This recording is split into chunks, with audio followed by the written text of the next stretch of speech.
Hello students. पिछली video में आप देख चुके हो कि पदार्थ अपनी अवस्थाएं कैसे कैसे बदलते हैं। एक बार फिर मैं आपको बता देता हूँ कि सॉलिड से लिक्विड में, ठोस से द्रव में बदलने की प्रक्रिया को क्या बोलते हैं? संगलन बोलते हैं, फ्यूजन बोलते हैं या मेल्टिंग बोलते हैं। ऐसे लिक्विड से गैस में बदलने की प्रक्रिया को इवेपोरेशन या वेपराइजेशन, वाष्पीकरण कहते हैं। और सॉलिड से डायरेक्ट गैस, ठोस से सीधे गैस में बदलने की प्रक्रिया को क्या कहते हैं? ऊर्ध्वपातन, सब्लिमेशन बोलते हैं। देखिए फिर देख लीजिए।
ठीक है भाई, सॉलिड से लिक्विड में बदलेंगे तो मेल्टिंग, और लिक्विड से सॉलिड में बदलेगा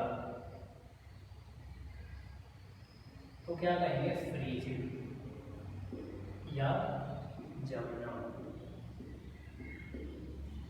या सॉलिडिफिकेशन, द्रव का वापस ठोस में बदलना तो क्या कहलाएगा? जमना, फ्रीजिंग कहलाएगा। The process of converting liquid into gas. ऐसे ही गैस का लिक्विड में बदलना, गैस का द्रव में बदलना क्या कहलाएगा? कंडेंसेशन, संघनन। और गैस का डायरेक्ट सॉलिड में बदलना सेम यही रहेगा, सब्लिमेशन। रिवर्स को मैं वापस दोबारा ले देता हूँ।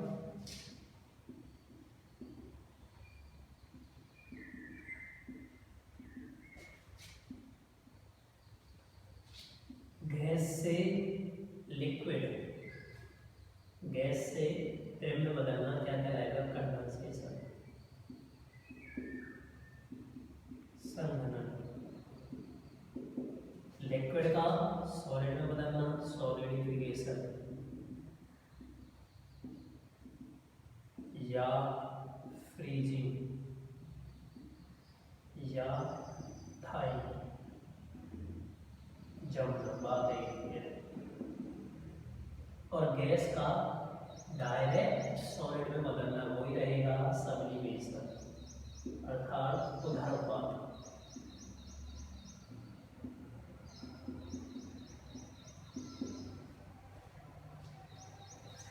आगे आते हैं मेल्टिंग पॉइंट और बॉइलिंग पॉइंट। मेल्टिंग पॉइंट क्या है? मान के चलिए आपके पास एक आइस क्यूब है, बर्फ का टुकड़ा है। कुछ समय बाद वो पिघलना शुरू कर देगा।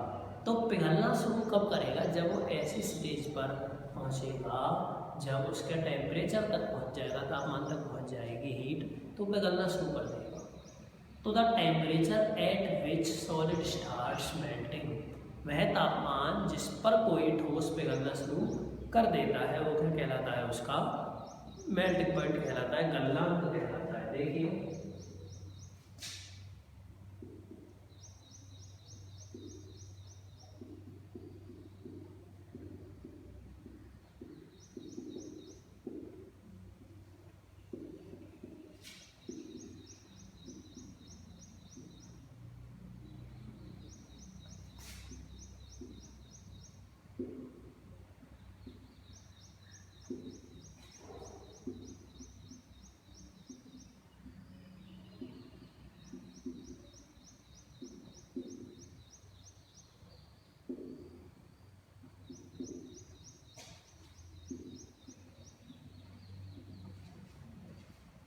वह तापमान जिस पर कोई ठोस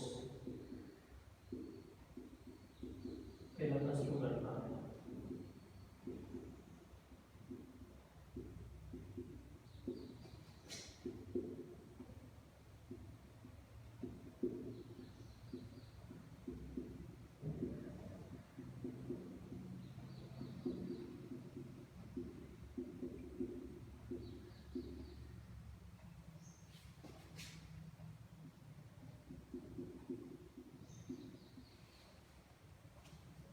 वाटर की मेल्टिंग पॉइंट की बात करें, जल का मेल्टिंग पॉइंट ऑफ वाटर कितना होता है 0 डिग्री सेल्सियस। 0 डिग्री सेल्सियस, या मैंने बताया था तापमान की मानक इकाई क्या होती है, एसआई यूनिट क्या होती है केल्विन। मतलब कितने के बराबर होगा वो 273.16 केल्विन। एक्चुअली क्या है, ये इतने के बराबर होता है, लेकिन हम सुविधा के लिए इसको डायरेक्ट कितना मान लेते हैं, राउंडिंग ऑफ करके 273 ही मान लेते हैं बस। यहाँ से एक चीज़ और शुरू होती है, डिग्री सेल्सियस को केल्विन में और केल्विन को डिग्री सेल्सियस में बदलना। वो देखिए वो कैसे होता है। जब भी आप सेल्सियस में बदलोगे टेम्परेचर को तो क्या है 273 माइनस करना पड़ेगा। सपोज मान के चलिए मुझे 573 केल्विन को किसमें बदलना है, डिग्री सेल्सियस में बदलना है। तो क्या करोगे 573 माइनस 273, मैंने बताया है वैसे तो एक्चुअली में कितने बड़ा होता है 273.16 होता है, लेकिन हम सुविधा के लिए राउंड ऑफ करके कितना मान के चलते हैं, न्यूमेरिकल सॉल्व करते टाइम 273 मानते हैं 0 डिग्री सेल्सियस को 273 केल्विन के बराबर। तो हटा लीजिए 3 - 3 0, 7 - 7 0, 5 - 2, तो 300 डिग्री सेल्सियस निकल के आएगा। और जब आपको ऐसे ही जब आपको केल्विन में बदलना हो तो प्लस 273 करने पड़ेंगे। एक डेफिनेशन और बताता हूँ मैं पहले। मेल्टिंग पॉइंट हो गया, आगे आती है बॉइलिंग पॉइंट की बात, जिसे हिंदी में बोलते हैं क्वथनांक।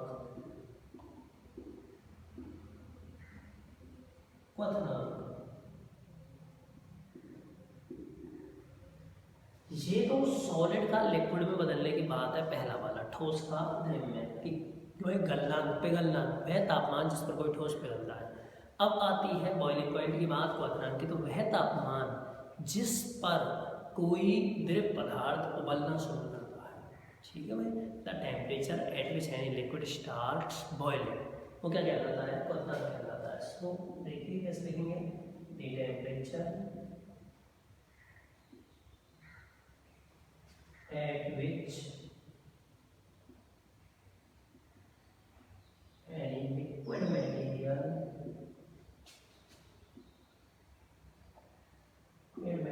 starts boiling is called boiling point। आगे लिख लेना है, निम्नलिखित में वह तापमान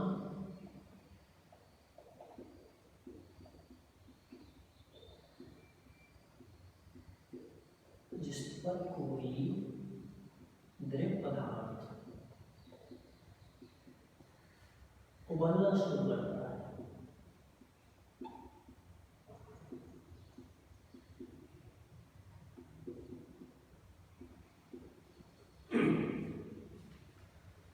आई बात समझ में। तो वाटर का बॉइलिंग पॉइंट, जल का बॉइलिंग पॉइंट कितना होता है 100 डिग्री सेल्सियस। जो जल है वो 100 डिग्री सेल्सियस पर उबलना शुरू करेगा। ठीक है ना। तो बॉइलिंग पॉइंट ऑफ वाटर इधर ले लेता हूं मैं,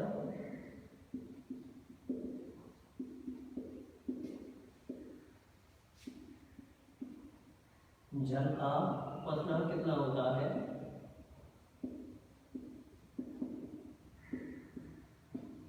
100 डिग्री सेल्सियस। अगर अब आपसे कहा जाए कि इसको केल्विन में बदलिए, केल्विन में, तो केल्विन के बराबर होगा। अगर मैं इसको केल्विन की बात करूँ तो 100, मैंने बताया जब केल्विन बदल रहा हो तो प्लस 273 करना पड़ेगा। तो कितना आएगा 373 केल्विन। ठीक है। जब आपको टेम्परेचर सेल्सियस में निकालना हो तो -273 करना है, ध्यान रखना है। और जब आपको केल्विन में बदलना हो तो +273 करना है। ठीक है भाई। तो आपसे ऐसे पूछा जा सकता है कि 100 डिग्री सेल्सियस पर, 100 डिग्री सेल्सियस पर जल की कैसी अवस्था होती है, तो जल उबलना शुरू कर देता है। 250 डिग्री सेल्सियस पर जल की क्या स्टेट होती है, तो उस पर जल उबल रहा होता है। ठीक है भाई। तो इस प्रकार ये और ठीक है। तो ये मेल्टिंग पॉइंट हो गया, बॉइलिंग पॉइंट हो गया, ये हो गया। एक और आता है आगे फ्रीजिंग पॉइंट। फ्रीजिंग पॉइंट का मतलब क्या है, वह तापमान जिस पर कोई द्रव ठोस में बदलना शुरू करता है, जिस पर कोई द्रव पदार्थ ठोस में बदल जाएगा, वो क्या कहलाएगा, फ्रीजिंग पॉइंट कहलाएगा, जमना कहलाएगा, जमेगा वो। ठीक है। इधर लिख देता हूँ freezing point.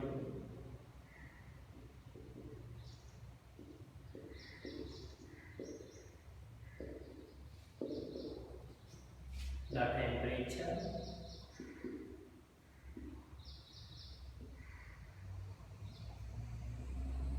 at which a liquid starts freezing, वह तापमान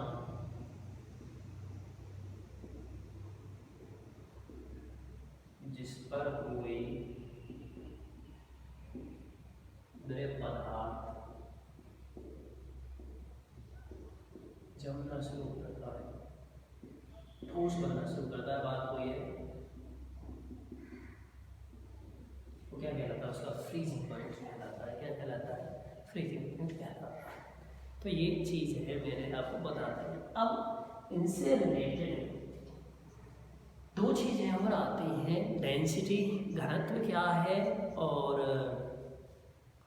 प्रेशर दाब क्या है। ठीक है। एक्सपोज्ड हीट ऑफ वेपोराइजेशन, अर्थात संगलन के गुप्त ऊष्मा और वाष्पीकरण की प्रसुप्त ऊष्मा, इनको और हमें पढ़ना है। तो पहले लेटेंट हीट ऑफ फ्यूजन समझाते हैं। देखिए,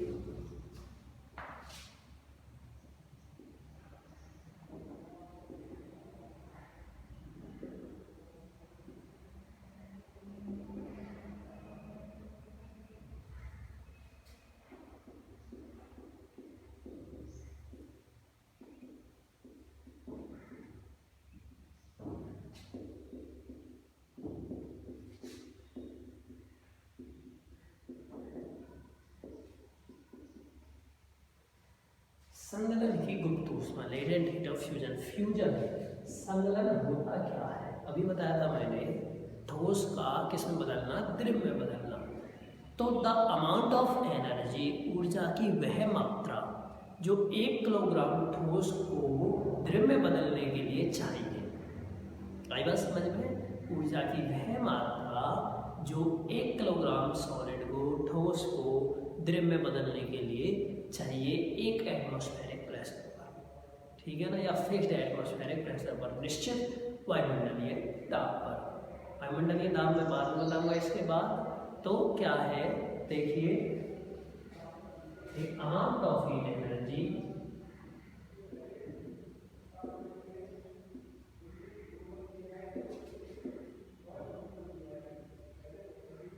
which is required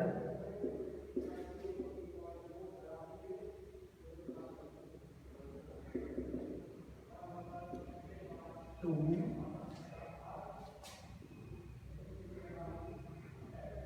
convert 1 kg solid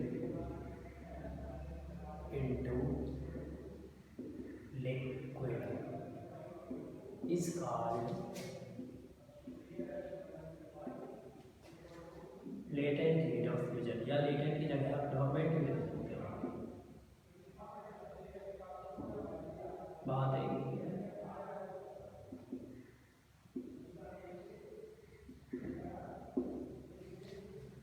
ऊष्मा की वह मात्रा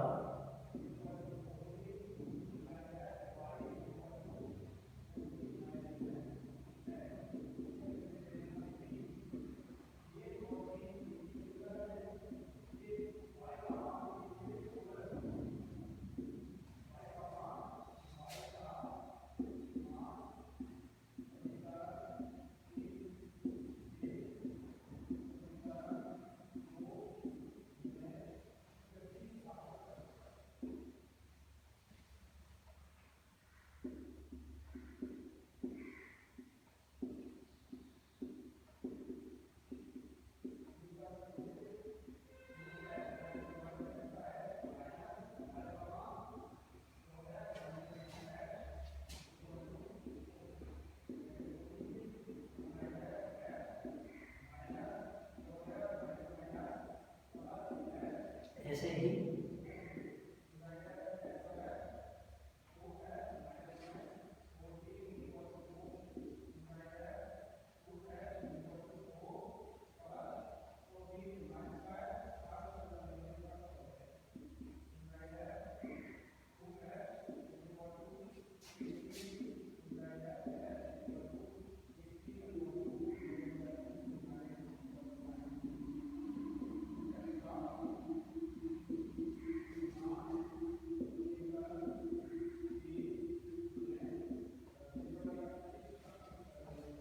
ऐसे ही वाष्पीकरण की प्रसिद्ध ऊष्मा अनएक्सपोज्ड हीट ऑफ वेपराइजेशन। वेपराइजेशन बोलते किसे हैं, वाष्पीकरण बोलते किसे हैं, अभी बताया था मैंने, द्रव का गैस में बदलना। तो वही बात है, अमाउंट ऑफ हीट एनर्जी, ऊष्मा की वह मात्रा जो 1 किलोग्राम लिक्विड को 1 एटमॉस्फेरिक प्रेशर पर गैस में बदलने के लिए आवश्यक हो, वो क्या कहलाती है, वाष्पीकरण की प्रसिद्ध ऊष्मा कहलाती है। सिंपल सी डेफिनेशन है, देखिए the amount of heat energy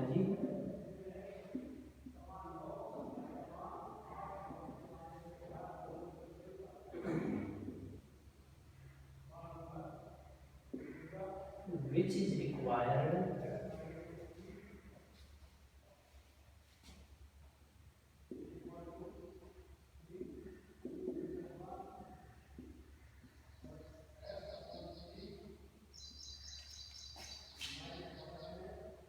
kg of liquid into gas at 1 atmospheric pressure is called unexposed heat of vaporization। ठीक है भाई।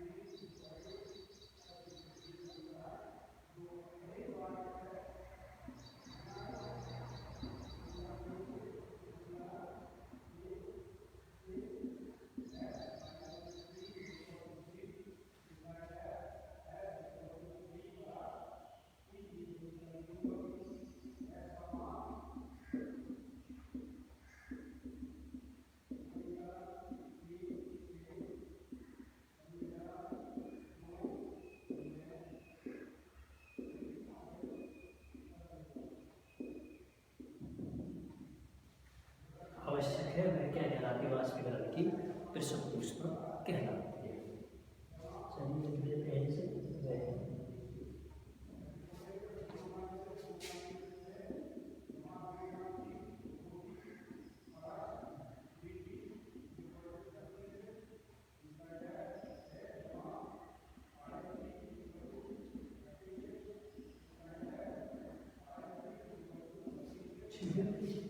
एक क्वेश्चन और यहीं अराइज होता है, मैं समझाता हूँ। आपसे क्वेश्चन पूछा जाए कि जो आइस है उसका टेम्परेचर भी वही है, लेकिन जब हम उसे द्रव में बदलते हैं तो जब वो जस्ट द्रव में बदल जाती है तब भी उसका टेम्परेचर वही रहता है, ऐसा क्यों? तो ऐसा इसलिए है, हमने उसको हीट किया है, हीट किया लेकिन वो हीट गई कहाँ, टेम्परेचर क्यों नहीं बढ़ा उसका, ऊष्मा हमने दी वो कहाँ गई? तो एक्चुअली में क्या है, जब आप आइस को, बर्फ़ को गर्म कर रहे हो और आपने उसको ऊष्मा दी, जिस ऊष्मा की वजह से वो किसमें चेंज हो गई, लिक्विड में चेंज हो गई, तो क्या है वो तापमान फिर भी उसका कांस्टेंट रहता है, स्थिर रहता है, वही रहता है जो पहले। तो कहाँ गई ऊष्मा, तापमान बढ़ा क्यों नहीं? तो वो इसलिए नहीं बढ़ा, जो हीट आपने दी है, जो ऊष्मा आपने उसे दी है, वो सारी एनर्जी, वो सारी ऊर्जा किस में प्रयोग हो गई, सॉलिड के, मतलब ठोस के, जो यहाँ ठोस क्या है, बर्फ, तो उसके कणों के मध्य के आकर्षण बल को तोड़ने में वो सारी हीट यूज्ड अप हो गई, प्रयोग कर ली। ठीक है, तो इस वजह से क्या है, जो तापमान है वो स्थिर रहता है। अगर आप उसे द्रव में बदलने के बाद और गर्म करोगे फिर तापमान में बढ़ोतरी होगी, क्योंकि अब वो किसकी तरफ जाने वाला है, लिक्विड से गैस, मतलब द्रव से गैस की तरफ, अर्थात उसका अब क्या होना शुरू हो जाएगा, वाष्पीकरण। तो अब तापमान में बढ़ोतरी होगी, लेकिन जैसे ही वो सॉलिड से जस्ट लिक्विड में बदलेगी तो भी उसका तापमान कांस्टेंट रहता है, स्थिर रहता है।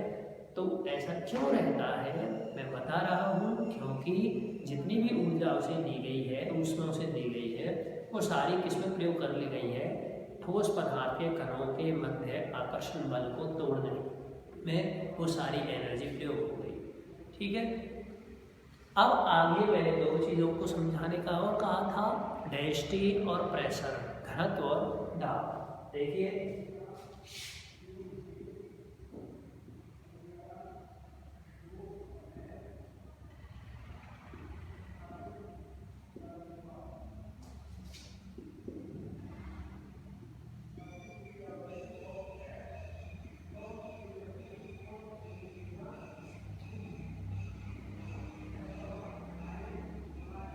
डेंसिटी की परिभाषा क्या है, घनत्व की, मास पर यूनिट वॉल्यूम।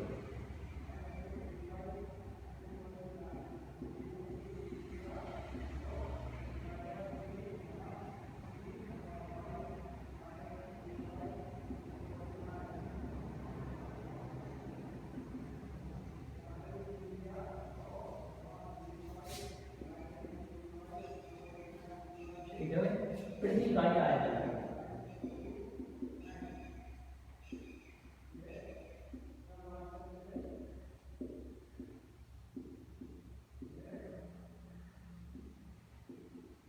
को घनत्व कहते हैं। फार्मूला की बात करूं मैं तो क्या बनेगा, density is equal to mass per unit volume. मास अर्थात घनत्व बराबर है, इधर लिख देते हैं, द्रव्यमान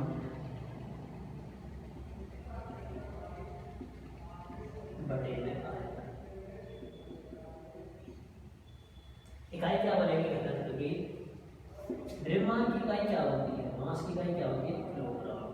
घन आयतन की क्या होती है, मीटर क्यूब। तो सीधा इसको क्या ले सकते हैं, किलोग्राम पर मीटर क्यूब। मीटर आवर्ती ऊपर नहीं तो माइनस में हो जाएगी। ठीक है, तो द्रव्यमान की इकाई क्या होती है, किलोग्राम। द्रव्यमान ये मत सोचना कि वजन होता है किलोग्राम, नहीं, वजन और द्रव्यमान दोनों में जमीन आसमान का अंतर है। ये आप आगे पढ़ोगे 9th में। वजन की, वेट की इकाई होती है न्यूटन, क्योंकि वो एक प्रकार का फोर्स है। ठीक है, लेकिन द्रव्यमान की इकाई क्या होती है, किलोग्राम ही होती है। ठीक है, मास की। तो पूरा डेंसिटी की क्या बनेगी, घनत्व की इकाई क्या होगी, किलोग्राम पर मीटर क्यूब। आगे देखिए ऐसे ही, जिसकी मैं बात कर रहा था प्रेशर की, और प्रेशर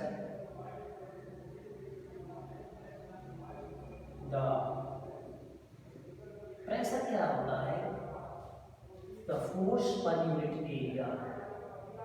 ये आपने 8th में भी पढ़ा होगा, थी इसकी डेफिनेशन इस क्लास में। Force per unit area is called pressure. ठीक है, पृथ्वी का क्षेत्रफल पर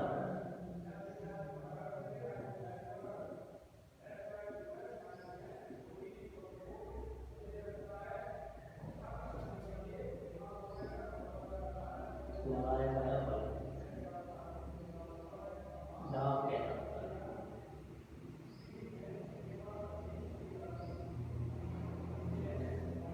वही बात है, दाब प्रेशर बराबर किससे होगा, फार्मूले की मैं बात करूँ तो फोर्स अपॉन विद एरिया, अर्थात दाब का सूत्र क्या बनेगा, बल बटे क्षेत्रफल। बल की इकाई क्या होती है, न्यूटन। ठीक है भाई, क्या होती है, न्यूटन। जो एसआई इकाई है, मानक इकाई है, वो होती है न्यूटन। क्षेत्रफल की क्या होती है, आप जानते हैं, मीटर स्क्वायर। तो क्या बनेगा, न्यूटन पर मीटर स्क्वायर, या ऐसे लिखो, न्यूटन मीटर स्क्वायर वर्ष। अब इसकी एक और इकाई होती है, वो क्या होती है, पास्कल, PA लिखो। पास्कल क्यों होती है?